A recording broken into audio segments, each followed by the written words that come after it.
Hello and welcome to the show. Today we're diving into the complex world of international relations. Specifically, we're looking at 10 countries that might find themselves in a bit of a pickle without the UK. Now, before you Brits start puffing out your chests, let's be clear, this isn't about glorifying the Empire 2.0. It's about acknowledging the complex ties that bind nations together, from economic dependencies to those awkward family photos we all try to hide. We're going on a journey through trade deals, military bases, and maybe even a few cricket matches. Buckle up! Let's kick things off with the Emerald Isle Island. The UK is one of Ireland's largest trading partners, and a whole lot of Irish exports end up across the Irish Sea. We're talking dairy products, pharmaceuticals, and more. The UK is also a major source of foreign direct investment for Ireland. British companies have set up shop all over the Emerald Isle, creating jobs and boosting the Irish economy. This is particularly true in sectors like finance, tech, and pharmaceuticals. A sudden economic downturn in Britain or a messy Brexit fallout could send shockwaves across the Irish Sea. But hey, that's the thing about close relationships, isn't it? You share the good times and the bad. Next up, we're heading south to the sunny shores of Gibraltar. This little slice of Mediterranean paradise is a British overseas territory. Gibraltar relies on the UK for defence, governance, and economic stability. Gibraltar's economy is heavily dependent on tourism, financial services, and the UK.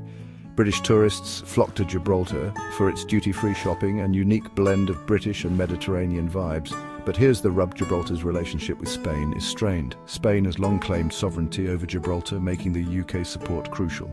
So, while Gibraltar may be a tiny speck on the map, its relationship with the UK is anything but insignificant. From the Rock of Gibraltar, we sail eastward to Malta, a small but strategically significant island nation in the heart of the Mediterranean.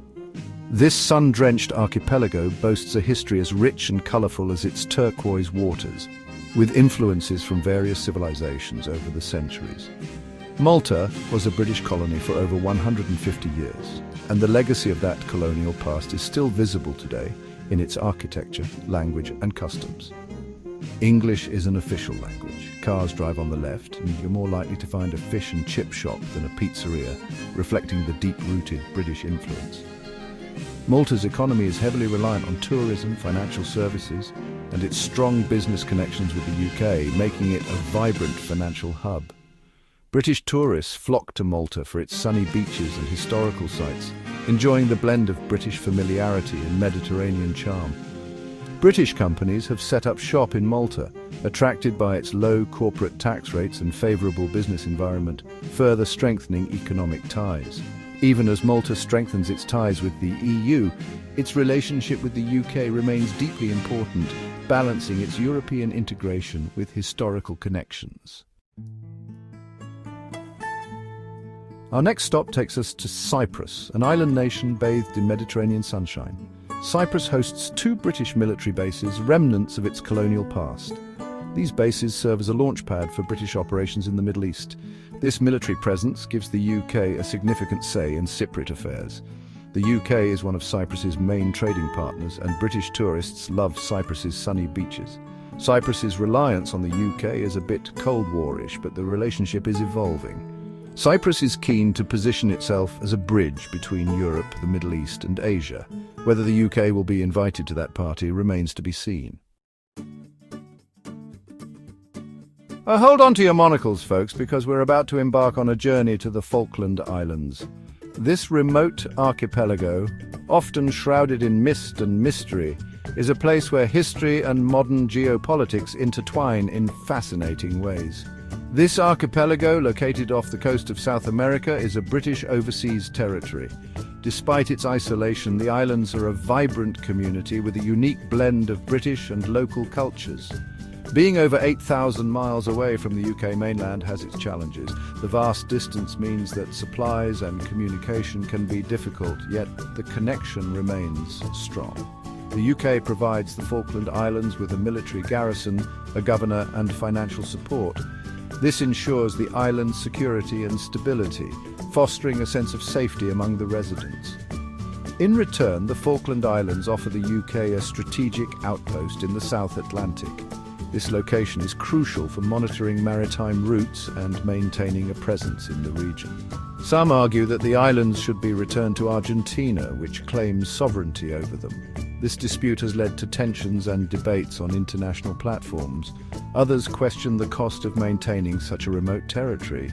The financial burden on the UK is significant, raising questions about the long-term viability of this arrangement. But for now, the Falkland Islands remain a steadfastly British outpost. The local population, proud of their heritage, continues to uphold British traditions and values, a testament to the enduring power of history, geography, and a shared love of warm beverages. The Falkland Islands stand as a unique blend of past and present, a world away yet closely tied to the UK. From the windswept plains of the Falklands, we jet off to Jamaica. This Caribbean island nation has a long and complex history with the UK. Once a British colony, Jamaica gained its independence in 1962. The UK is one of Jamaica's main trading partners, and British tourists love Jamaica's beaches. There's a large Jamaican diaspora in the UK, and these expats send back a significant amount of money in remittances. These remittances are a lifeline for many Jamaican families, so while Jamaica may be an independent nation, its relationship with the UK remains close. Hold on to your hats, folks, because we're about to journey to Uganda, the Pearl of Africa. Uganda, like many African nations, has a history intertwined with colonialism. A British protectorate for several decades, Uganda gained its independence in 1962. The UK is one of Uganda's main trading partners, and British companies have set up shop in sectors like agriculture and tourism. Some might argue that this smacks of neo-colonialism, but Uganda benefits from this relationship too. Foreign investment creates jobs, boosts the economy, and helps to lift people out of poverty.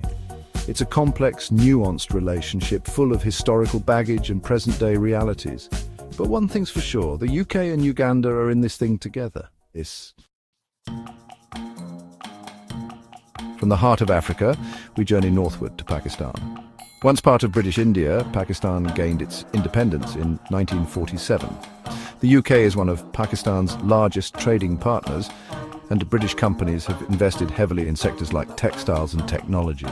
There's a huge Pakistani diaspora in the UK, and these expats send back a staggering amount of money in remittances. These remittances are a lifeline for many Pakistani families.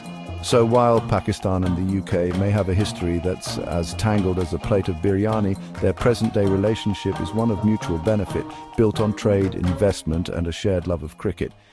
8.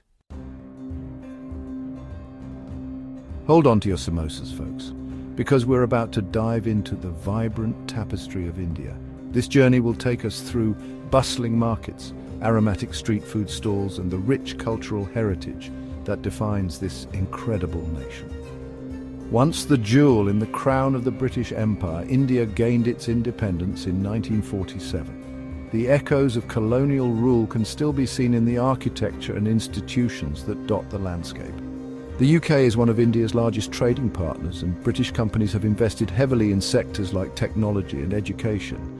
This partnership has fostered innovation and growth, creating opportunities for millions. There's a massive Indian diaspora in the UK, and these expats have made their mark on British society. From vibrant cultural festivals to thriving community events, the Indian influence is unmistakable. Remittances flow from the UK to India, providing a lifeline for many Indian families. These financial transactions are crucial, supporting education, healthcare, and daily living expenses. So, while India and the UK may have a past that's as complex as a Mughal palace, their present-day relationship is one of mutual benefit. Diplomatic meetings and cooperative ventures highlight the strength of their bond. Built on trade, investment, and a shared love of a good cuppa, the relationship between India and the UK continues to evolve, bringing prosperity and cultural exchange to both nations. For our final stop, we're jetting off to Nigeria, the most populous nation in Africa. Once a British colony, Nigeria gained its independence in 1960. The UK is one of Nigeria's largest trading partners, and British companies have invested heavily in sectors like oil and gas. Some might argue that this smacks of neo-colonialism, But Nigeria benefits from this relationship too. Foreign investment creates jobs, boosts the economy, and helps to lift people out of poverty. It's a complex, nuanced relationship full of historical baggage and present-day realities. But one thing's for sure, the UK and Nigeria are in this thing together. 8. So there you have it, 10 countries whose fates are, to varying degrees, intertwined with the UK. Now, whether these relationships are a good thing or a bad thing is a matter of perspective. Some might argue that the UK is a force for good in the world, promoting stability and prosperity. Others might argue that the UK is still clinging to the remnants of its colonial past. The truth, as always, lies somewhere in between.